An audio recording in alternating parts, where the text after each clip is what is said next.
dal leen ak jàmm beneen yoon ci seen YouTube bii di English Class TV ngir jàng anglais jaaree ko ci wolof ànd ci ak Mister Ba ba léegi ñu continuer ak yéen ci delivery bi ñu nekkoon bii nag ci li ñuy amee vocabulaire yi nga xam ne moom mooy l'essentiel li ngay soxla ci wàllu delivery bu ñu ko liiree bu nekk lu muy tekki ci wolof indi ci benn phrase maanaam bu koy leeral ci wolof dinañu indi beneen texte boo xamante ni njaatige bi moom moo di jàngal surga bi muy delivery worker bi naka la liggéey bi di demee ci même leçon lay nekk nag waaye seetaan ko ba mu jeex di nga comprendre bu baax a baax li ma bëgg a wax.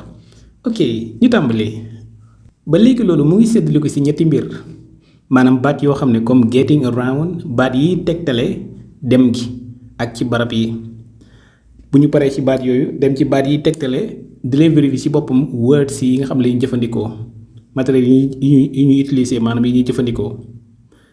bu ñu paree ci yooyu dinañu dem ci baat yi nga xamante ni moom ngay soxla di wax ak client bi ñu tàmbali nag ci getting around bi ñuy jàngee baat yi ñuy tegtal fa ñu jëm ak fi ñuy jaar ba dem.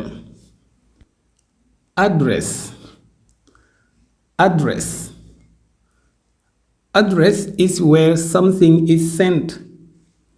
address mooy dëkkuwaay address mooy barab bi ñuy yónnee dara. address is where something is sent. fi ñu yónnee dara wala fu ñu mën a yónnee dara wala fu ñu mën a jëlee dara maanaam daal barab loolu mooy address bu ñu ko waxee ci contexte bi. beneen bi ci topp muy map. map map is a picture showing places. map daal bu ñu ko waxee mooy carte bokk nag carte bi ñuy wax gagne perte déedéet nataal la boo xam ne bu ñuy wan barab yi loolu mooy carte bi foo bëgg a dem li la ko mën a wan loolu mooy map wala li ñuy jëfandikoo. beneen bi ci topp mooy street. street bu ñu ko waxee street moom itam street is a road in a city or town mooy mbedd wala nga ne mooy yoon la boo xam ne day nekk ci dëkk wala ci teeru bi maanaam ci town bi wala ci city bi loolu mooy street. beneen bi muy traffic bu ñu ko waxee traffic means there are too many cars on the road. traffic daal dafay tekki ne oto yu bari ñoo nekk ci benn barab wala moto yu bari wala nit ñu bari lépp loo xam ne mën na la baare rek lu nekk ci tali bi wala lu nekk ci yoon bi loolu mooy trafic. beneen bi muy shortcut bu ñu ko waxee mooy mën na nekk gaawaay mën na nekk jàdd mën na nekk yoon bu ndaw exemple da nga am problème ci trafic bi moo tax jàlloo moo tax shortcut is a quicker way to get somewhere moom mooy fii gën a gaawee ci yow pour nga mën a àgg fenn fi la tax a jóg ni nga mën a teggee pour dem yoon bii gën a gaaw maanaam gaawaay mooy gën a gaaw ci dem feneen waaw yoon bu ndaw bi ngay jël pour mu mën la yombal mbir mi nga mën a économiser temps bi fi nga waroon a def 10 minutes di xaar trafic bi mën a am foo jaar boo fa jaaree mën naa am 5 minutes da nga àgg fa nga jëm. beneen bi mooy GPS maanaam moom nag lettre lañ koy liire noonu. GPS is a phone tool that helps with directions. GPS daal jumtukaayu téléphone lay nekk maanaam bu lay jàppale pour nga xam fi ngay jaar yaakaar naa ne ñi nga xam ne ñoo jël Yango wala yu demee noonu service yooyu nga xam ne ay oto la ñuy yor ñi leen di yóbbu dinañu xam bu baax rawatina chauffeur yooyu. appareil boobu nga xam ne dañ leen koy jox ñuy xam carrément nan la ñuy traquer yoon bi ba mën a àgg fi client bi nekk niki noonu mën nga wax ne tamit client bi application bi muy jaar pour mën a am contact ak ñooñu tamit loolu tamit GPS lay nekk. beneen bi mooy package is a box or bag being sent.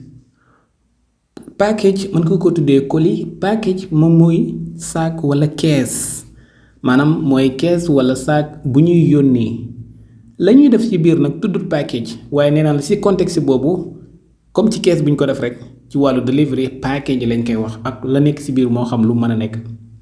beneen bi muy drop off mooy means leaving a package maanaam teg mbir wala wàccee ko mooy bàyyi ab colis maanaam bàyyi ab package ci barab dañ laa yónni ci man ba nga ñëw teg gi nga koy teg au lieu da nga koy jël teg ci bopp moo tudd drop off. beneen bi nag muy jël ga moo ci topp muy pick up muy jël. pick up means collecting a package maanaam anamu jëlin package bi loolu mooy pick up mooy jël ab colis wala pick up daal mooy jël package.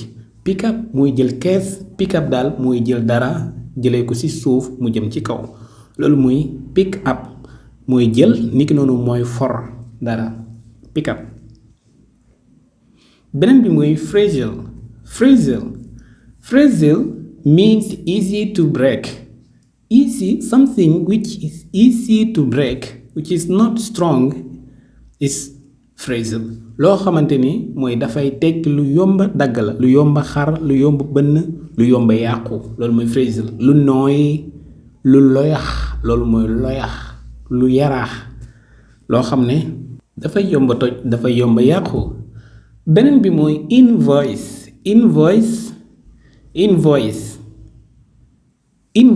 is a paper with details about a delivery mooy facture mooy këyit boo xam ne këyit bi ànd ak leeral ci yóbbu gi maanaam li ngay yóbbu këyit bi nga xam ne moo koy leeral. delivery moom yóbbu la rek la ok facture bi loolu mooy invoice. beneen bi muy tracking number is a code to check where a package is.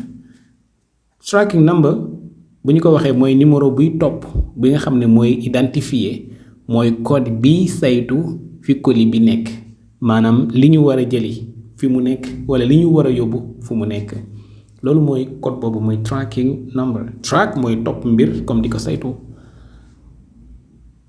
bu ñu demee ci yi nga xam ne daanaka moom li ñuy gën a jëfandikoo di wax ak client bi lu demee ni order means asking for food or a package.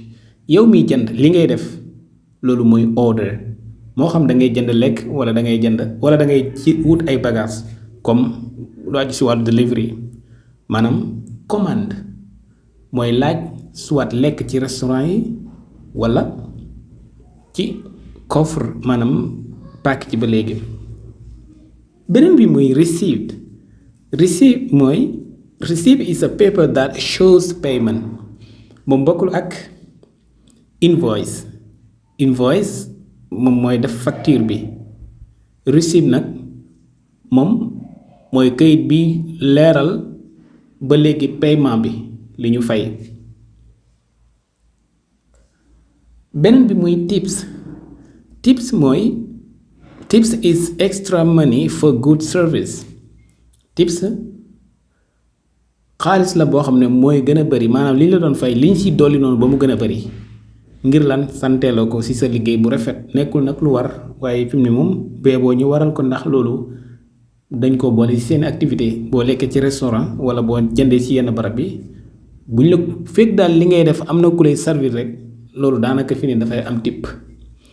beneen bi muy refund is money back if something is wrong. refund is money back if something is wrong maanaam mooy delloo xaalis bu fekkente daa am lu jaarul yoon bu fekkee bagage bi daa am ay jafe-jafe wala déet li ma demandoon bokkul li ngeen ma indil wala danga ko ba nga koy indi dafa yàqu si yoon bi xaalis bi may delloo loolu mooy refund. beneen bi mooy complaint is when the customer is unhappy. when a customer is unhappy loolu mooy complaint li muy def action bi muy def mooy ñaxtu mooy su client bi amul mbégte bu fekkee client bi dafa am lu ko naqadi ci bagage bi wala ci liggéey bi. loolu mooy vocabulaire yi nga xamante ni am nañ ko kon ñu war koo maîtriser ñu war koo mokkal ñu war koo mémoriser lan moo ci gën a neex nag dina la indil texte boo xam ne njaatige bi di wax surga bi maanaam delivery worker bi naka liggéey bi di doxee nan lay jëflante client yi ba bu ñu mer wala nan lay jëflante client yi ci yoon boo xam ne moo gën a rafet déglu bu baax. texte bi nag dama koy lire ci anglais ba pare ngir nga am avantage bu ñu ko tekkee ci wolof boo dikkaat di ko liiraat nga xam ne loolu rek ngay dégg muy anglais bi bu ñu paree ndog ko tekki nag ci wolof du nekk lu jafe lu yomb lay nekk. mu ngi mel ni Ibrahima moo war a liggéey ñëw njaatige bi di ko wan naka la liggéey bi di demee. Welcome Ibrahim. Your job is to deliver packages to customers. Let me show you how.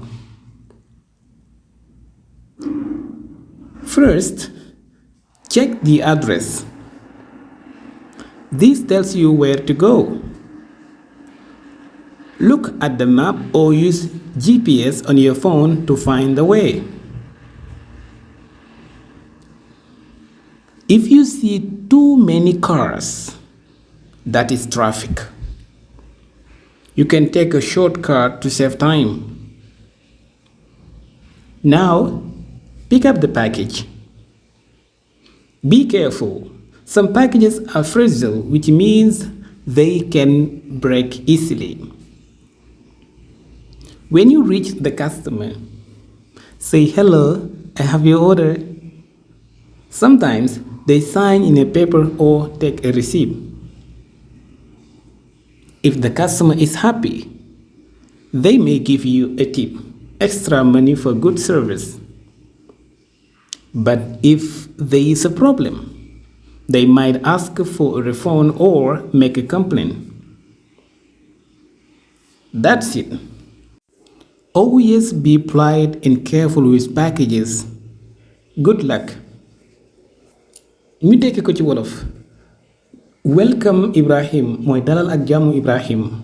Your job is to deliver packages to customers. sa liggéey mooy nga yóbbu bagages yi muy colis yi wala muy kees yi ci client yi. Let me show you how. xaaral ma wan sax ci naka nga koy defee. First, li jiitu li ngay njëkk def check the address. xoolal bu baax adresse bi fan la. bagage bi fan nga koy yóbbu wala fan nga koy jëlee. This tells you where to go. lii moo lay wan fi ngay dem. léegi nag ci yan ngay jëfandikoo pour mën a gis barab boobu wala mën koo xam soit fi nga koy yóbbu wala fi nga koy jëlee.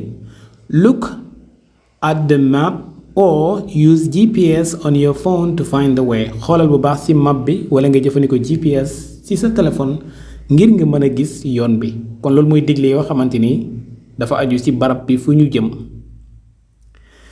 beneen bi mooy if you see too many cars bu fekkee gis nga oto yu bari that is traffic. loolu mooy trafic nag nga xam ne doo mën a jaar ci digg bi dem. nooy def you can take a shortcut to save time. pour naa mën nga jëlaat beneen yoon bu ndaw wala jàdd bu fekkee xam nga ne am na beneen yoon boo xam ne mën nga fa virage pour mu gën a gaaw si yow au lieu de ngay xaar lu mat 10 minutes foofu mën nga jàdd nga mën a am 5 minutes ci yoon bi. now léegi pick up the package. jëlal package bi jëlal sac gi jëlal kees gi jëlal bidon bi jëlal lii. waaye nag be careful. defal ndànk de. be careful mooy nga def ndànk mooy nga bañ ko yàq nga bàyyi ci xel bu baax.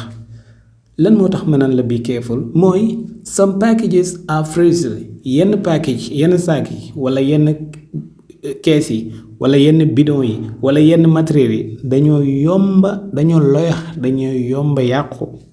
bu mu ne some packages are fragile which means they can break easily. li mu si jublu mooy mën nañoo toj mën nañoo yàqu mën nañoo bënn mën nañoo xoos si lu yomb. léegi when you reach the customer mooy bu fekkee àgg nga si customer mooy jot nga customer dem nga ba foofu say hello I have your order. mooy waxal ne hello man de am naa fi sa order sa demande am naa ko fi wala sa commande mooy indil naa la ko ba léegi. sometimes they sign a paper or take a receipt. yenn saa yi dañuy signé ci kayit wala ñu jël receipt bi ci boppam. léegi boo defee loolu nag if the customer is happy bu fekkee ne client bi kontaan na they may give you a tip. Mën naa am ñu jox la loolu mooy tip mooy ndollal. Tip boobu nag bu mu la jaaxal ndax extra money for good service beneen xaalis bu ñu dolli la rek ngir ni ngi leen taxawoo. But if there is a problem waaye bu fekkee ne jafe-jafe dafa am ci bagage bi wala dangay yéex a dem wala bagage bi dafa yàqu wala dafa réer they might ask for a refund. Mën naa am dañ la laaj pour nga delloo leen xaalis bi li ñu demandoon. Or make a complaint wala ñu nekk foofu di ñaxtu wala tamit ñu mën nañ la plainte. léegi nag that's it noonu la loolu mooy liggéey bi. Always be polite and careful with packages. Always be polite with customers and be careful also with packages. saa su nekk ne nga am teggin ci client yi waaye tamit di bàyyi xel bu baax bagages yi ni nga koy jëlee bala muy yàqu.